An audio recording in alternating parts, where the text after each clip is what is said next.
And hey everybody, welcome to another episode of Clandestine Cabal, the comic book review show where we reveal who shot JR. It was the Punisher. Who figured? He shoots everybody. 5 stars if you get that Dallas reference. I'm Jason. I'm Ben. And I'm Matt. We have 3 great reviews for you today, and I'm going to start off with my new favorite comic, Chew, our first indie comic published by Image, and this has gotten a lot of praise because it's the indie that could. It is basically about Tony Chew, who is a detective for the FDA, which is now the most powerful organization in the world because there's been a ban on chicken due to a government conspiracy involving a bird flu. And basically, Tony is a cybopathic man who, basically, when you eat stuff, you get an idea of, like, anything that comes from, you get the history of it. Kind of like Sylar's power whenever he touches it in the new season of Heroes, which nobody watches anymore because the 3rd season made everybody leave Heroes. Made me leave it. But, so, first 2 issues of the new arc, International Flavor, are out, 6 and 7, and the trade paperback of Chew is only $10. So it's a great way to get into it, and it's a fun thing to get into, even if you've never read any comics, just something new to hop onto. But why don't we just move on to the review, the comics that we all have read. Okay, that works for me. Back to the mainstream land. Blackest Night JSA #1. I have to say that the JSA as a whole I'm only just now starting to become very familiar with them. But it's a Blackest Night tie-in, so of course I had to check it out. It was good. It was told in an interesting way, with starting out with 3 parallel stories told together. So that was interesting. While the main action's going on. Yeah. Mm-hmm. And there was lots of crazy stuff going on. Lots of Black Lanterns creeping up out of places. Lots of bloodshed and carnage, and you got Alan Scott, which I was wondering when he was going to really show up in Blackest Night, because I have lots of questions regarding how his Green Lantern powers work in respect to Blackest Night. So I'm assuming that more of those issues will be addressed, but overall good start. Looking forward to what happens next. Yeah, the JSA's gone through quite a few deaths over the course of the years, so they're up for a nice long battle against these guys. It was also kind of nice to see a little bit more from Ray Palmer, because since he was shrunk down his ex-wife and into a Black Lantern ring, and now they're going through the web of roots, or whatever you want to call them, in between rings, and getting a little more information on that end. I'm swiftly becoming very enamored with the Ray Palmer character. Yeah. They're doing a lot with him that I like. Yeah, it's about time. All I want to say is, James Robinson, I believe James Robinson wrote this. Yes. And this is so much better than the Justice League story for Blackest Night. Oh my god. Don't get me started on that. It's a comic that features almost every character that I hate in the DC universe. But, I mean, I don't know why I can't transfer that to Justice League. I mean, I really like this. I love the JSA, and it's just such a great issue, and I look forward to more.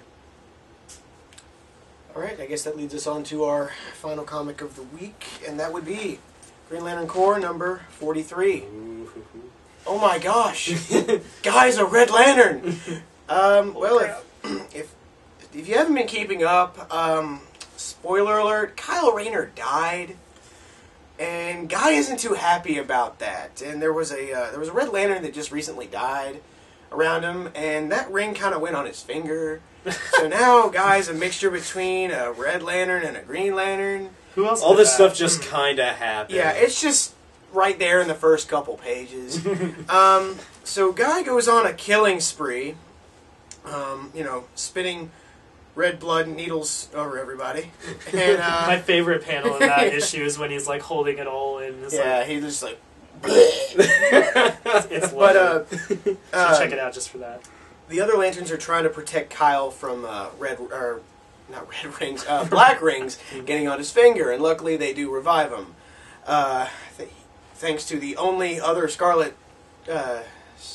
Scarlet Sapphire, Star Sapphire, whatever the hell they are. Star Sapphire in the universe. They come back and kind of revive Kyle. So yay! Now all of them have died pretty much except for John.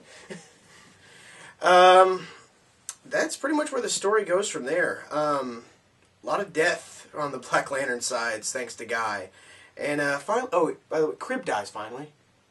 Crib, yes. This is pretty awesome. Yeah. Nobody likes by the Crib. way. She was ugly and stupid. And She was ugly. but yeah, no, this story was amazing. I'm glad to see they're, keeping everybody, in tune with their well, except for Guy, he's not really in tune with his emotions, but yeah. But at least they're, keeping the story interesting enough for now, and they should be moving on to meet up with everybody else soon. I have to say that I really love this story. And, I mean, so much stuff is covered here. You've got Guy Gardner being a Red Lantern, which is just badass. And the difference between him and when Hal Jordan became a Red Lantern is Guy Gardner is using his Green Lantern ring and a Red Lantern ring at the same time. He has sentient thought. Badass. and it's just, like, great artwork. Pete Tomasi continues to, like, give us a story that's sometimes even better than what's going on in the actual Blackest Night story. I mean, I love reading every issue of Green Lantern Corps.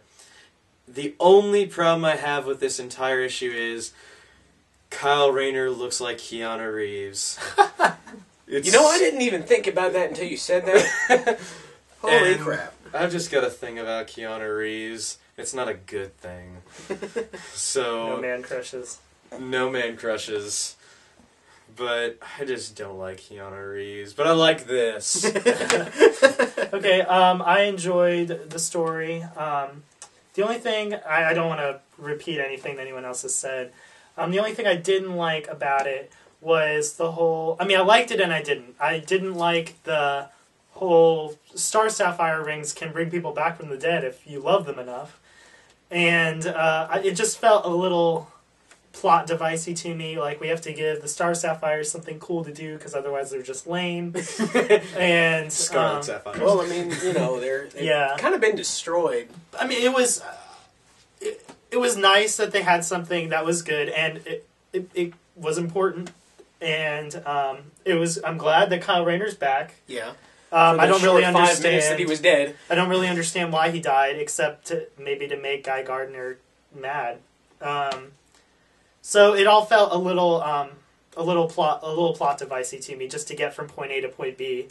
But other than that, I thought it was interesting, and that there were good, very good moments in it. It was a very good issue, and it ties in very nicely to the Blackest Night storyline right now.